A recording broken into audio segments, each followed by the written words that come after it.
Sunog na sunog si Jinky Luistro at napaamin sa fishing expedition. Sunog na sunog si Jinky Luistro kay ako Bicol Representative Garbin at ni Congressman Marcoleta.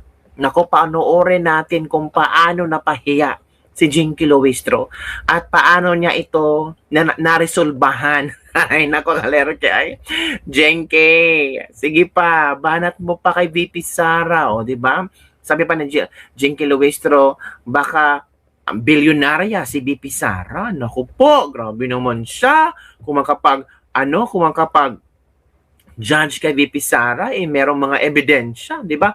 O ito kabibig, sabi ni ako Bicol Representative.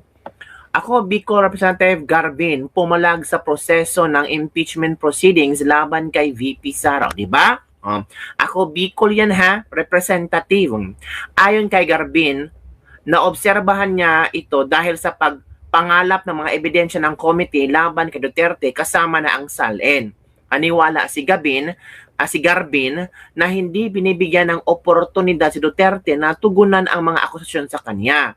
Kung magpresenta tayo dito ng dokumento na hindi natin bibigyan ng oportunidad yung inako rito, then where is the procedural due process?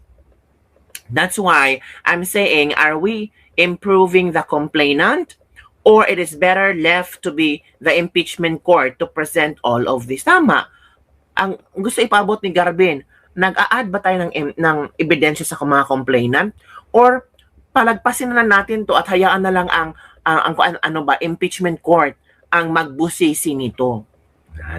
Pero sabi ni Luistro, I honestly believe that this committee have been amply complying and providing the same to the respondent na kung saan palagi na lang hinahanap si VP Sara. O, ito kong bibig ha. Pakinggan natin dito. Ito kong bibig. Sabi ni Marcoleta, the SALNs discussed were not attached in the original complaints. Oh! Using the SALNs as a starting point without necessary predicate, evidence supports the position that the investigation of the House of Representatives on the Committee on Justice is just a fishing expedition. Which is tama, di ba? Kasi, wala nga yung ina-attach na mga SALN sa original complaints. Ngayon lang sila makaka-attach ng mga bagong SALN. O, di ba nakakahiya? O, pakinggan natin kabibigha ito.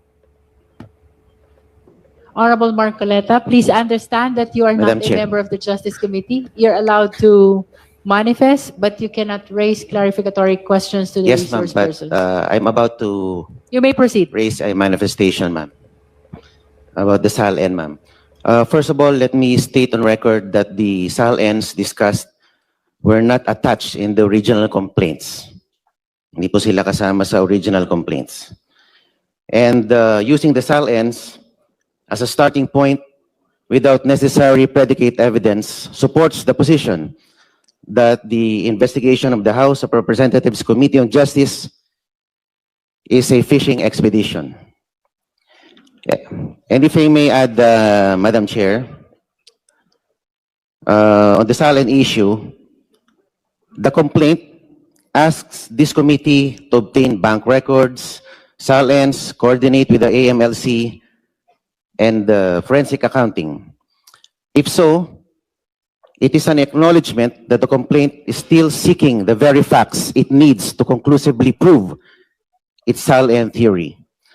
Ma'am, malaki po kasi yung pinagkaiba ng isang complaint that already alleges ultimate facts supported by evidence, and a complaint that substantially requests this committee to authorize this committee to investigate, and perhaps we will later find the proof.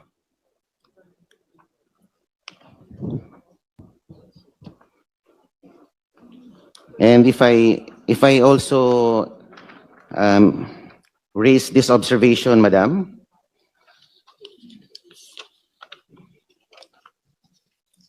regarding the Ombudsman, the independence of the Ombudsman may be put to question before this body. The House of Representatives Committee on Justice summons the Ombudsman before the members of Congress and the public to present the statement of assets, facilities, and net worth of the Vice President. while the Ombudsman has an ongoing investigation before its office. The Ombudsman is mandated to have the primary duty to conduct investigations over the misconduct of public officers. Madam Chair, point of order. There's a point of order, Honorable Marcoleta. Just would like to Honorable clarify. Bishop Abante. I would like to clarify to ask Congressman Marcoleta. Sinabi niya kanina hindi kasama yung SALN sa original complaint. Yes, he mentioned that. Oh, I'd like to clarify. Paano niya nasabi yun? Kasama eh.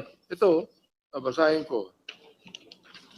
Vice President Sara Duterte committed culpable violation of the Constitution and betrayed the public trust in amassing unexplained wealth and failing to disclose all her properties and interests in properties in SALN. Nagalagay po sa complaint eh. Anong sinasabi niya kaya hindi kasama sa original complaint? I'd like to find out from him. Honorable Ang hirap Marcoleta. noon ko, Chair, salita siya ng salita dito. Kinakailangan maging sure tayo na hindi nabanggit. And if I may add, for the guidance of the honorable members and in response to the manifestation of the Honorable Marcoleta, I will be reading the specific paragraph where matters concerning SALN was mentioned in the complaint. With regards to Sabalia complaint, there are allegations in paragraph 107, 108, 109, and paragraphs 285 to 290. And for Cabrera complaint, may we refer the Honorable Marcoleta as well to paragraph 20.3, paragraph 76, paragraph 77, paragraph 232, paragraph 233, 234, 235, 236, 237, 238, 239, 240, 241, 242, and even from paragraphs 244 to 246. For the information of the Honorable Marcoleta, Yes, the ma'am. mentioned Binanggit po ang... paragraphs contained allegations which are relevant to the silence of the respondent. Yes, ma'am. It was mentioned, I think, very adequately, the word SALNs, but they were never attached to the original complaints. Parang this complaint is just merely requesting the committee to produce evidence. Ibig sabihin, wala pang ebidensya, nakikiusap sa committee na ito para mag-produce ng ebidensya na wala, hindi nakakabit sa original complaints. Yun lang po ang sinasabi ko, ma'am. In other words, you admit that there were a lot of times that SALNs were mentioned in the impeachment complaint. However, They were never they were not attached. attached in the Opo. impeachment Wala pa complaint. pong ebidensyang nakalakip dun po sa complaint. At ngayon pa lang po natin binubuksan dahil ito po ay kumbaga request ng complainant.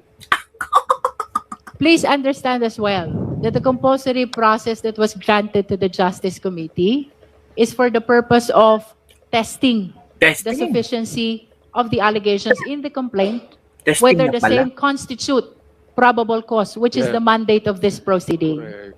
So, with all due respect, Honorable Marcoleta, it is our humble position that all the actions of this committee, including the issuance of subpoena of all these questioned SALNs by Your Honor, is in accordance with the rules of impeachment, the Constitution, and even with the decisions of the Honorable Supreme Court. Oh. Ma'am, the court will be the better judge of that. And that is why you should elevate that before the Honorable Court. Yan na. Maybe not Elevate me, but- that. Honorable Mar- Ito. Tingnan natin Kayo to. ho'y nagpresenta, Ito na. kayo ho'y nagpresenta ng SALN, and what was presented by your office are those SALNs under your custody and the entries, the official entries in those SALN. Tama po ba? Yes, Your Honor. But that entries does not say whether there is a misdeclaration, untruthful declaration, or willful non-disclosure that will lead to unexplained wealth. Tama po ba? Your Honor, binasa ko lang po kung ano yung, at kinonfirm ko lang po kung ano yung nakalagay sa SALN. Honorable Garbin, I'm afraid but we are not allowed to raise questions which will go beyond what appears in the SALN. That's why, Madam Chair, I just need confirmation whether that Yes. presentation Issues concerning yields this to the declaration. yields in support to the complainants. First of all, Madam Chair, wala yung complainant dito eh. I understand, but please limit your questions to And that's why I the want to ask contents of the sana yung affidavit. complainant Contents of the as SALN. to his allegation, because it was pointed out that the SALN was only part of a broader allegations of unexplained wealth. But as correctly pointed out by Mr. Marcoleta or Congressman Marcoleta, those SALN that was, or that we want to specifically pinpoint that have material misdeclaration or untruthful declaration was never attached in the first place We are in the not complaint. yet on that, Honorable Garbin. We are were only on the existence of the SALNs. we were already through on that. We already approved, voted on the ultimate facts and the sufficiency in substance. Correct. And the annexes provided in the complaint, Madam Chair. So what we have here is an improvement of the complaint, of the complainant's evidence. Tayo yung nagpuproduce ng ebidensya eh, Correct. which is not supposed to be the case. Yan. Oh. Ito ang komento ng ating mga netizen. Sagutin mo na lang kasi, Madam Chair, hawak mo ang bit. Balimbingan na. Tagilid na talaga mga boss. Mukhang palpak talaga to. Pakiramdam ko nasa script ang dialogue. Tama ka, sir. Congress mismo ang nag-provide ng evidence, hindi ang complainant. Timing is a key. Haha. Ito na. Oh, tagilid na ba, sir? DDS na ba si Garbin? Todo depends sa Luis dahil ba kay speaker? Ito pa. Wow, the tone was changed. Tapos naging olat sa ebidensya niyo. Kaya pala sabi-sabi ng kamara, marami na yung bumabaliktad. Oh, yan mga kabibig ha, marami na daw bumabaliktad mga kabibig. Nako, yung pabidyo ni Martin Romualdez ba ay isa sa mga dahilan na marami na rin bumaliktad. I'm sure si John Case na rin doon, hindi yan babaliktad. Oy, dito mo talaga malalaman ni Martin ba kung sino talaga ay yung para sa kanya at yung mga taong ginamit lang siya. Uy, ano ba naman yan? So nakita yung kabibig ha, sunog na sunog si Jinky Luistro doon. Bahala na lang kung ano maging rason niya, basta mairaos lang niya at ma-continue itong hearing nila. Sabi ni Congressman Marcoleta, this is already a fishing expedition. Wala man lang mga ebidensya ang complainant na na-attach. Para yata tayo nagbibigay ng ebidensya ngayon. Sabi din ako Bicol Representative Garbin. Ano ba to? Tayo magbibigay ng ebidensya sa mga complainant? Para tayo nagmukhang loko-loko dito Ginamit tayo ng mga complainant na ito para meron silang ebidensya na titibay sa kanilang impeachment laban kay VP Sara. So hinayaan ng Kongreso na gagamitin sila ng mga complainant. Agoy! Kakaya naman yan. Diba kabibig? Para yatang, ewan ko ba, kung may mga lawyers naman dyan sa Justice Committee, para yatang, ano ba to? Yung pagiging lawyer nila, ibinaon na lang para sa kanilang agenda na ma-impeach si VP Sara. Hala ka. Well, ganun talaga. Ganun talaga. Pag may purpose, natural. Pag sabi ng amo, you have to bark, you have to bark. Aw, aw, aw. Hawak nila ang beat. Ang tanong, hanggang saan mahawak nila ang beat? Itong si Martin Romualdez na nga, ang tawag nito, binasag na ang beat.